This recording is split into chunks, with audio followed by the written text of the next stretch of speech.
Et notre pont sans fil Wi-Fi 6 points à point est conçu pour des longueurs de ligne de visée allant jusqu'à 15 km. Et les amoureux de la technologie, bienvenue sur Fast Cabling.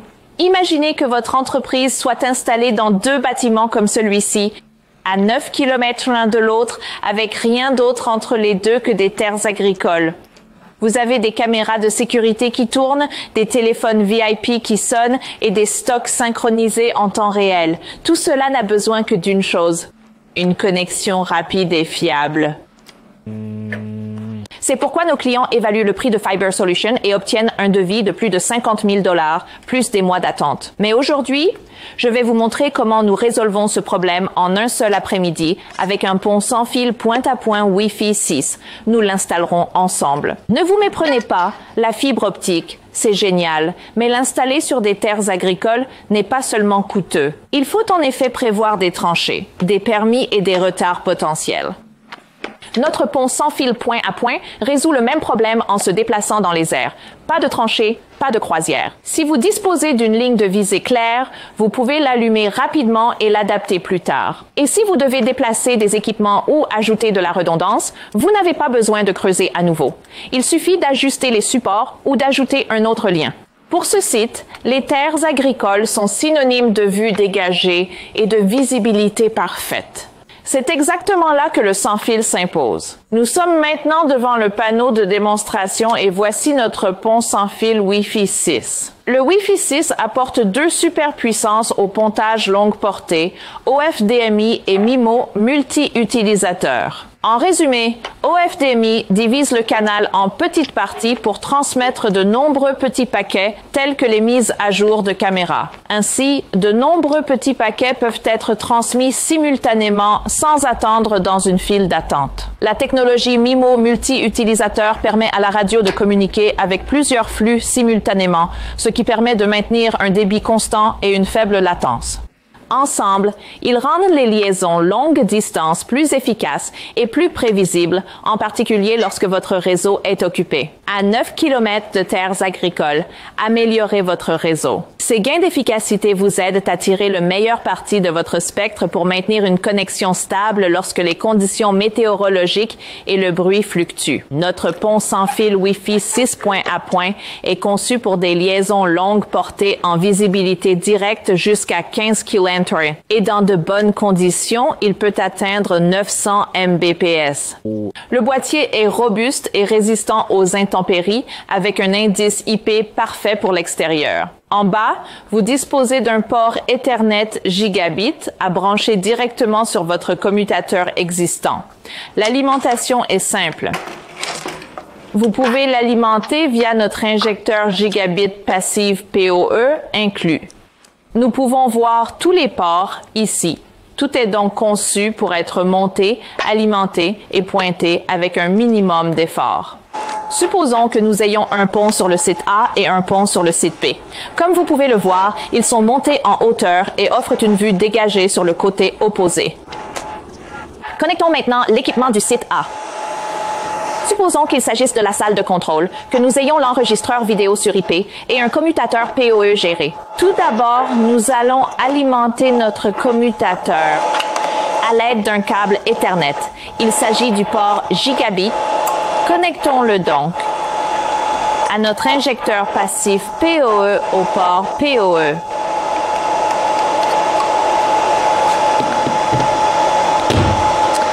Puis, utilisons un autre câble Ethernet pour connecter le port LAN à notre commutateur géré.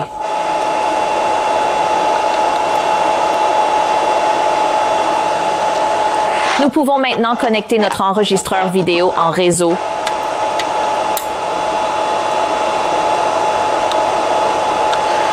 à notre commutateur géré pour afficher les séquences vidéo. Ce côté est donc terminé. Il ne reste plus qu'à passer à l'autre pont. Ainsi, une liaison longue distance vit ou meurt grâce à une ligne de vue claire. Vous pouvez toujours vous placer à l'endroit où vous prévoyez de monter et confirmer visuellement que vous pouvez voir l'autre côté. Pas d'arbre, pas de toit sur le chemin. Passons maintenant au site B. Connectons le pont ici sur le site B. À nouveau, à l'aide d'un câble Ethernet, connectez-le au port Gigabit et au port PoE. Utilisez un autre câble Ethernet pour connecter le port LAN à notre commutateur PoE géré de ce côté.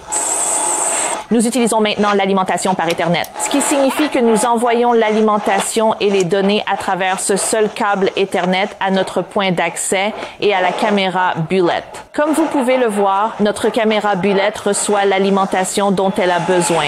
Nous pouvons ensuite commencer à ajuster notre pont sans fil de ce côté. Commençons par desserrer le support pour pouvoir pointer. En général, vous pouvez utiliser une carte ou une boussole du côté le plus éloigné.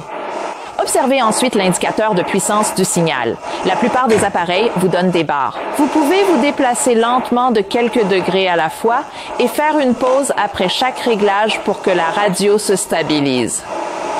Au sommet, serrez le matériel. Nous pouvons resserrer le matériel comme ceci. Et vous pouvez le faire des deux côtés. Et vous avez fait 90% du travail. Il ne nous reste plus qu'à attendre que le signal soit transmis. D'accord. Maintenant, nous pouvons voir que notre caméra Bullet est en direct.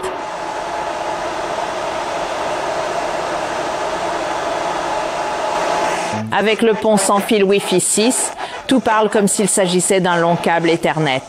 Passons maintenant à la configuration. Nous avons deux ponts. Nous devons définir une unité comme maître ou point d'accès.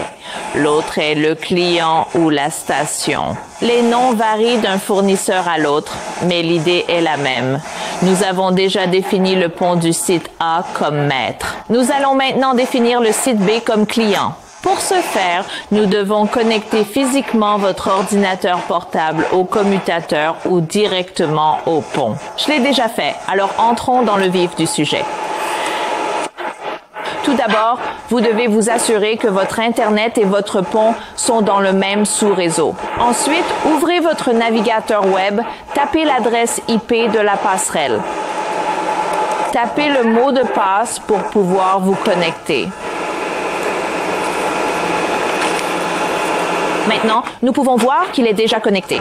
Mais ne vous inquiétez pas, je vais vous expliquer comment faire. Tout d'abord, allez dans Wireless, sans fil. Lorsque vous avez défini le pont comme point d'accès, vous pouvez cliquer sur point d'accès. Mais maintenant, nous allons cliquer sur client, sur Sound Product Setway. Assurez-vous que le SSID est le même. Et ici, nous avons le cryptage. Veillez à définir un mot de passe fort. Pour les tests en intérieur, nous allons régler la puissance de sortie sur 10. Mais pour l'extérieur, vous pouvez la maximiser. Mais pour l'instant, réglons-la sur 10 afin de pouvoir la rechercher sans être dérangé. Tous les autres paramètres sont par défaut. Une fois que vous l'avez fait, vous pouvez cliquer sur Scan. Maintenant, nous pouvons rechercher notre pont de l'autre côté ou nous pouvons taper l'IP. Cela dépend. Nous pouvons donc voir notre pont principal ici, le premier. Appuyons donc sur Join Network. Il faut maintenant 1 minute à la radio pour se connecter.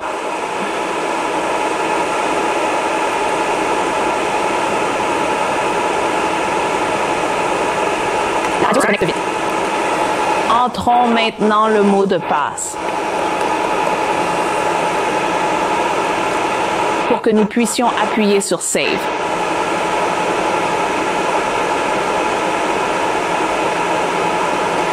C'est fait. C'est ainsi qu'on la connecte au pont.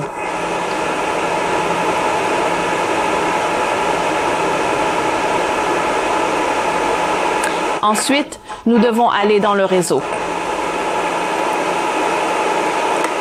Voici donc le pont. Vous pouvez saisir manuellement l'ID statique ou utiliser DHCP. Mais n'oubliez pas que si vous utilisez DHCP, vous devez télécharger un logiciel dédié pour découvrir l'adresse IP. Nous saisissons donc l'adresse IP de manière statique. Voici le VLAN de gestion. En cliquant dessus et en tapant votre ID VLAN, vous pouvez créer un réseau de sécurité pour votre pont. Très bien. Voyons maintenant ce qu'il en est. Le point d'accès est déjà connecté. Enfin, nous allons effectuer un test de vitesse. Ouvrons donc notre site web de test de vitesse et cliquons sur Démarrer.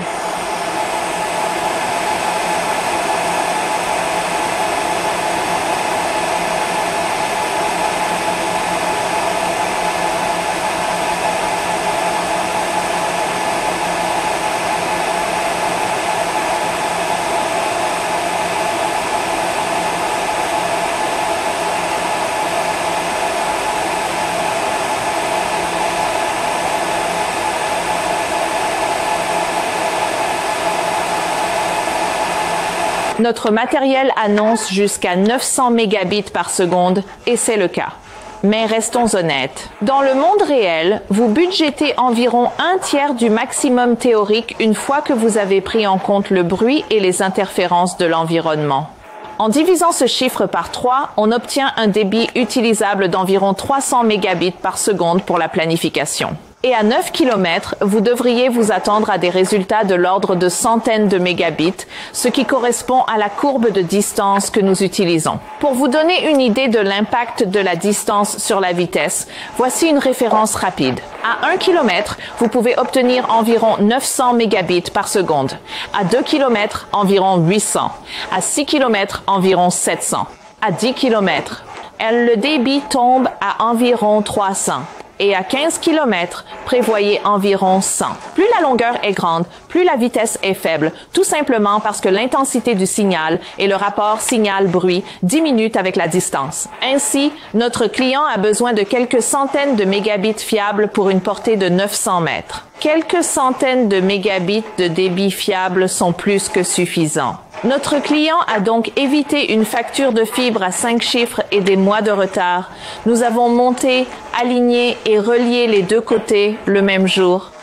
Et s'il s'agrandit avec un troisième bâtiment, il suffit d'ajouter un autre pont. Cette flexibilité est la raison pour laquelle le sans-fil point-à-point est si bien adapté aux opérations ferroviaires ou semi-ferroviaires. Et si vos besoins en débit augmentent, les ponts sans fil Wi-Fi 7 apparaissent avec une vitesse de pointe plus élevée et des options de canaux plus larges. Ils sont conçus pour gérer un plus grand nombre de flux simultanés avec une latence plus faible. Merci beaucoup de nous avoir rejoints.